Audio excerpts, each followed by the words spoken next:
నీ జీవితంలో చేసిన దేవుడు చేసిన ప్రతి కార్యమును ఎత్తిపట్టి ప్రార్థన చేయి. ఆయన చేసిన ప్రతి ఆశ్చర్య కార్యమును జ్ఞాపకం చేసుకో.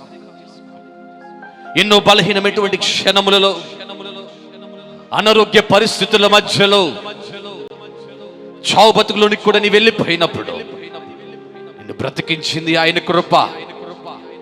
నీకు ఆరోగ్యం ఇచ్చింది ఆయన కృప. నీకు క్షేమమును అనుగ్రహించి నీ బిడ్డలను, నీ కుటుంబస్తులందరినీ కూడా మరణ పడకల నుంచి లేవనెత్తింది ఆయన కృప మాత్రమే. నీ కృపను బట్టి నీకు స్తోత్రము డాడీ అంటూ ప్రతి స్వరము తెరిచి ఆయన చేసిన ప్రతి కార్యమును ఎత్తుబట్టి దేవుని స్తుతిద్దాం. అయ్యా నీకు స్తోత్రాలయ్యా, యేసయ్యా నీకు స్తోత్రమయ్యా. ఆ పదము తప్ప మరి ఏది మీ బాధలు చెప్పమాకండి, మీ సమస్యలు చెప్పమాకండి. ఆ సమస్యలు బాధలు చెప్పే సమయం కాదు, సంతోషముతో దేవుణ్ణి ఆరాధించే మహిమపరిచే సమయం ఇది. తండ్రి నీకు స్తోత్రాలంటూ ప్రతి స్వరము కూడా స్తోత్రమయ్యా, స్తోత్రమయ్యా, స్తోత్రమయ్యా. నాథానికి స్తోత్రములు, యేసునాథానికి వందనాలు. సర్వాధికారి నీకు స్తోత్రములు. నన్ను రక్షించినవాడా, నా బ్రతుకునిచ్చినవాడా, నా జీవితమును మార్చినవాడా, నా బ్రతుకుకు ఆధారమా, నా జీవమా, నా యొక్క మార్గమై ఉన్నవాడా, నీకే స్తోత్రమయ్యా. నువ్వు లేకపోతే నేనేమైపోతున్నా? నిజముగా నీ కృప లేకపోతే ఏమైపోతున్నా? నీ కృపయే శాశ్వతమయ్యా. అత్యున్నత సింహాసనముపై ఆసీనుడైన వాడా, దేవదూతలు ఆరాధిస్తుండగా ఆరాధన కూడా విడిచి ఇదిగో మట్టి ఘటమునైనటువంటి నా యొక్క ఆరాధనను ఇష్టపడి ఇక్కడ ఈ స్థలమందు నీ అభిషేకములు, నీ సింహాసనములు మా కొరకు సిద్ధపరిచిన వాడా, మేలును దాచి ఉంచిన వాడా, నీకే స్తోత్రమయ్యా, స్తోత్రమయ్యా, స్తోత్రమయ్యా, స్తోత్రమయ్యా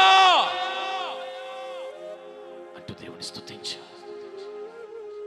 నీవు స్తుతిస్తుండగానే నీ స్థితిగతులు ఈ రాత్రి దేవుడు మార్చబోతున్నాడు. నీవు స్తుతిస్తుండగానే నీ కుటుంబంలో ఉన్నటువంటి ప్రతి విధమైనటువంటి బంధకములు, సమస్యలు, ప్రతి విధమైన బంధకాలన్నిటినీ కూడా నా దేవుడు వాటన్నిటి నుంచి ఈ రాత్రే విడుదలనివ్వబోతున్నాడు. భయమా, కలవరమా, ఏదైనాను నీవు స్తుతించడం ప్రారంభించినంత వరకే. ఎప్పుడైతే నీవు స్తుతించడం ప్రారంభించావో అదిగో నా దేవుడు మాట్లాడుతున్నాడు. ఎరికో గోడలను కూల్చివేసినట్లుగా నీ ముందున్నటువంటి ప్రతి విధమైన అడ్డు గోడలన్నిటినీ యేసు నామములో కొత్తగా చేయబోతున్నాడు. నీ చేతిలో ఉన్నది ఏంటంటే స్తుతి. స్తుతి, స్తుతి అనే బోర చేత కాలమెత్తి స్తుతించు. ఆ స్తుతి నీలోనికి జీవము వలె ప్రవహిస్తుంది, నరనరములోనికి జీవము వలె. పరలోకపు ఆరోగ్యం, పరలోకపు ఐశ్వర్యం, పరలోకపు ఆశీర్వాదం ఆయన దాచించిన ప్రతి మేలు అదిగో నీ ఎదుట నిలిచి ఉన్నాడు. అత్యున్నత సింహాసనపై ఉన్నటువంటి దేవుడు ఈ రాత్రి అక్కడ కూర్చుండటం ఏమాత్రం ఇష్టం లేక నీ ముందు నిలిచి ఉన్నాడు.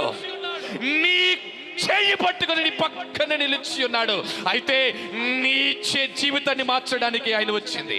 నీ బ్రతుకును మార్చడానికి నీవు చేయవలసింది ఆయన స్తుతించడం మాత్రమే.